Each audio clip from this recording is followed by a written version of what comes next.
Mascamel, bonjour. Bonjour. Voilà, vous êtes artiste, on vous connaît, vous êtes engagé, vous faites partie du Maët. Vous suivez l'actualité, ça fait près de 10 jours, ça bouge. Quelles sont vos analyses? Et les analyses elles sont simples. Je crois que maintenant c'est révélé aux yeux de tout le monde que le régime veut juste conserver le pouvoir. Il n'a même pas envie d'entendre parler de droits de l'homme, de constitution, d'état de droit ou quoi que ce soit. C'est la monarchie absolue. Je crois que l'analyse elle est simple. Voilà, et vos membres font partie du mouvement Mbweke, vos camarades sont toujours en détention. On parle de mesures d'apaisement, on parle de la feuille de route. Aujourd'hui, il y a un communiqué de la CEDEAO qui est sorti, qui met tout le monde dans un embarras, on ne sait plus sur quel pied danser.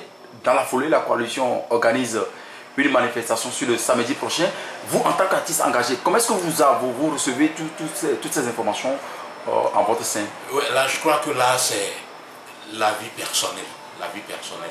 Parler de mes collègues de Mbweke, de mes scènes, de Eza et autres, Joseph, là, c'est dit que c'est des gars qui sont carrément en otage. Plus ceux du PNP, les 44, ils sont en otage.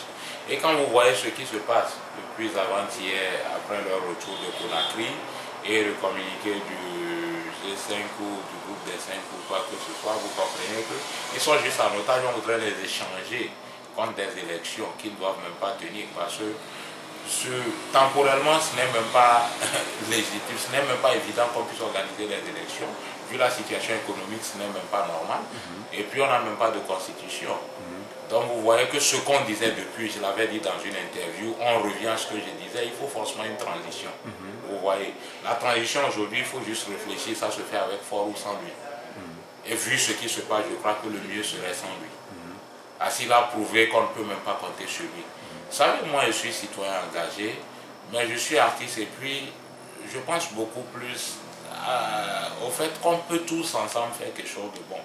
Mais quand il y en a qui sont vraiment bornés, qui pensent que c'est toujours eux qui sont les plus malins, on peut toujours piétiner les autres, il faut comprendre qu'aujourd'hui, il n'y a qu'une seule chose. Il y a des manifestations, je pense, peut-être c'est pour redonner le goût aux gens. Mais moi, je pense personnellement qu'il faut prendre ça autrement. Il faut prendre le temps vraiment de s'organiser et d'aller rencontrer ce monsieur pour lui dire ça suffit. Maintenant, on t'a donné toutes les chances. Il y a une feuille de route que vous refusez de respecter. Ça va pas. Parce qu'il n'y a plus rien à faire. Voilà. Est-ce que ça dit, selon vous, qu'on doit toujours faire confiance à la CEDEAO? Mais la CEDEAO, on a toujours besoin d'elle, puisque nous ne sommes pas isolés en tant que Togo. Nous sommes dans dans un ensemble géographique donné. La CEDEAO n'a rien à voir. La CEDEAO ne viendra pas nous installer un nouveau président. Quand le régime dit qu'il ne veut pas partir avec tous ces manœuvres, il le fait en sachant qu'il y a des citoyens aussi dans le pays qui suivent ce qui se passe. Vous voyez. Donc c'est à nous de prendre des décisions. La CEDEAO, moi je la respecte. Comme disent qu'il y a des fous qui font quoi ou quoi, mais dans tous les cas, c'est M. Forêt, président du Togo. Il n'est pas président de la CEDEAO.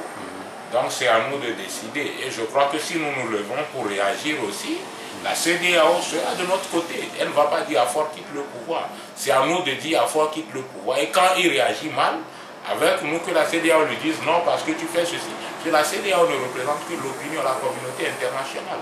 Mais la communauté internationale ne viendra pas nous changer notre chef d'État. Si nous ne voulons pas de lui, nous lui disons de partir, il n'est plus légitime et puis il part. Voilà, telle que la situation se présente aujourd'hui, ça donne l'impression qu'on retourne à la case départ. Quel point de sortie? Ouais, moi je crois même sur un plan qu'on n'est même pas à la case de départ parce qu'on a évolué. Aujourd'hui, on a permis à tout le monde. Là c'est le lieu vraiment de féliciter les responsables de la coalition. Ils ont été patients, ils ont su bien à donner une feuille de route. Ils n'ont pas respecté. Tout le monde a compris aujourd'hui que c'est des gars, non seulement ils ne respectent rien, ils ne sont pas prêts à quitter.